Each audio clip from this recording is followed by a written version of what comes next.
Jadi baik, selamat malam, Shalom. Perkenalkan, nama saya Gad Umberinggi Matalu dengan NIM 2103020086,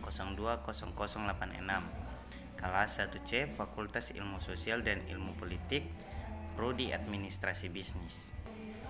Pada malam hari ini saya akan mereview sebuah buku dari karya Suharjono Swekanto untuk memenuhi tugas pengantar sosiologi mulai dari bab 5, Lembaga Kemasyarakatan. Pengantar. Lembaga kemasyarakatan adalah himpunan norma-norma dari segala tindakan yang berkisar pada suatu kebutuhan pokok di dalam kehidupan masyarakat. Lembaga kemasyarakatan pada dasarnya mempunyai beberapa fungsi, yaitu 1. Memberikan pedoman kepada anggota masyarakat. Yang kedua, menjaga keutuhan masyarakat yang bersangkutan.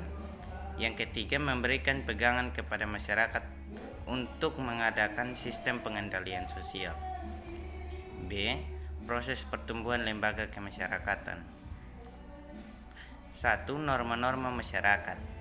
Norma-norma yang ada dalam masyarakat terbentuk secara tidak sengaja, namun lama-kelamaan norma tersebut dibuat secara sadar. Norma yang ada dalam masyarakat mempunyai kekuatan mengikat yang berbeda-beda. Untuk dapat membedakan kekuatan mengikat norma tersebut secara sosiologi dikenal adanya 4 pengertian, yaitu A. Cara usage, menunjukkan pada suatu kebutuhan perbuatan yang lebih menonjol di dalam hubungan antar individu dalam masyarakat. B. Kebiasaan folkways, perbuatan yang dilakukan berulang-ulang yang mempunyai kekuatan mengikat yang lebih besar daripada cara. C. Tata kelakuan mores, merupakan kebiasaan yang dianggap sebagai cara berperilaku dan diterima norma-norma pengatur. D. Adat istiadat custom, tata kelakuan yang kekal serta kuat integrasinya dengan pola-pola perilaku masyarakat. Bila adat istiadat dilanggar, maka sanksinya berwujud suatu penderitaan bagi pelanggarnya. Dalam rangka pembentukan sebagai lembaga kemasyarakatan, norma-norma tersebut mengalami beberapa proses, yaitu A. Proses pelembagaan, yakni suatu proses yang dilewati oleh sesuatu norma kemasyarakatan yang baru untuk menjadi bagian dari salah satu lembaga kemasyarakatan. B. Norma-norma, yang artinya adalah bahwa proses norma-norma kemasyarakatan tidak hanya berhenti sampai pelembagaan saja, tetapi mungkin norma tersebut sampai mendarah daging dalam anggota-anggota masyarakat. Suatu norma tertentu dikatakan telah melembaga atau apabila norma tersebut A. diketahui, B. dipahami atau dimengerti, C. ditaati, dan D. dihargai. 2. Sistem pengendalian sosial, social control. Sistem pengendalian yang merupakan segala sistem maupun proses yang dijalankan oleh masyarakat selalu sesuai dengan nilai-nilai dan kaidah-kaidah. Dijalankan oleh masyarakat selalu disesuaikan dengan nilai-nilai dan kaidah-kaidah yang berlaku dalam masyarakat. Pengendalian sosial yang dapat bersifat A. preventif, merupakan suatu usaha pencegahan terhadap terjadinya gangguan-gangguan pada keserasian antara kepastian dan keadilan. B. Represif, merupakan usaha yang bertujuan untuk mengendalikan keserasian yang pernah mengalami gangguan. Alat pengendalian sosial dapat digolongkan ke dalam paling sedikit 5 golongan, yakni A. Mempertebal keyakinan anggota masyarakat akan kebaikan norma-norma kemasyarakatan. Yang B. Memberikan penghargaan kepada anggota masyarakat yang taat pada norma-norma kemasyarakatan. C. Mengembangkan rasa malu dalam diri atau jiwa anggota masyarakat bila mereka menyimpang atau menyeleweng dari norma-norma kemasyarakatan dan nilai-nilai yang berlaku. D. Menimbulkan rasa takut. E. Menciptakan sistem hukum, yaitu sistem tata tertib dengan sanksi yang tegas bagi para pelanggar. C. Ciri-ciri umum lembaga kemasyarakatan. Menurut Gilin dan Gilin, lembaga kemasyarakatan mempunyai beberapa ciri umum, yaitu A. Suatu lembaga kemasyarakatan adalah suatu organisasi pola-pola pemikiran dan pola-pola perilaku yang terwujud melalui aktivitas-aktivitas kemasyarakatan dari hasil-hasilnya. B. Suatu tindak kekekalan tertentu merupakan ciri semua lembaga masyarakat. C.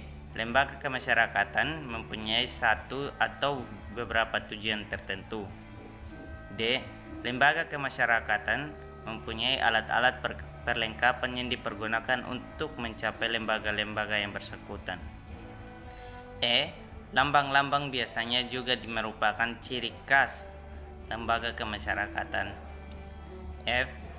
Suatu lembaga kemasyarakatan mempunyai suatu tradisi tertulis atau tak tertulis. D. Tipe-tipe lembaga kemasyarakatan. 1. Dari sudut perkembangan ada dua tipe, yaitu Aggressive Institutions merupakan lembaga-lembaga yang secara tidak sengaja tumbuh dari adat istiadat masyarakat. B. Enacted Institution merupakan lembaga yang sengaja dibentuk untuk memenuhi tujuan tertentu. 2. Dari sudut sistem nilai-nilai yang diterima masyarakat ada dua tipe, yakni A. Basic Institution dianggap sebagai lembaga kemasyarakatan yang sangat penting untuk memelihara dan mempertahankan tata tertib dalam masyarakat. B. Subsidiary Institution dianggap kurang penting seperti kegiatan-kegiatan untuk rekreasi. 3. Dari sudut penerimaan masyarakat terdapat dua tipe, yaitu Approved Social Sanction Institution adalah lembaga-lembaga yang diterima masyarakat. B. Unsanctioned Institution merupakan lembaga-lembaga yang ditolak oleh masyarakat walau masyarakat kadang tidak berhasil memberantasinya. 4. Dari sudut penyebaran dan dibagi menjadi dua, yaitu A. General Institution merupakan lembaga yang timbul karena dikenal oleh hampir semua masyarakat dunia. B. Restricted Institution merupakan lembaga yang timbul karena dianut oleh masyarakat-masyarakat tertentu di dunia ini. 5. Dari sudut fungsinya terdapat dua tipe, yakni Private Institution lembaga yang berfungsi untuk menghimpun pola-pola atau tata cara yang diperlakukan untuk mencapai tujuan lembaga yang bersangkutan. B. Regulative Institution lembaga yang bertujuan untuk mengawasi adat istiadat atau tata kelakuan yang tidak menjadi bagian dari lembaga itu sendiri. E. Cara-cara mempelajari lembaga kemasyarakatan. Cara-cara pendekatan atau mempelajari lembaga kemasyarakatan dapat dicirinci ke dalam 1. Analisis secara historis, bertujuan meneliti secara timbul dan perkembangan suatu lembaga kemasyarakatan tertentu. Yang kedua, analisis komparatif, bertujuan menelaah suatu lembaga kemasyarakatan tertentu dalam berbagai masyarakat berlainan ataupun berbagai lapisan sosial masyarakat tersebut. 3. Analisis fungsional, bertujuan untuk menyelidiki dengan jelas menganalisis hubungan antara lembaga-lembaga tersebut di dalam suatu masyarakat tertentu. Mungkin hanya ini yang dapat saya review atau saya jelaskan pada malam hari ini. Sekian dan terima kasih.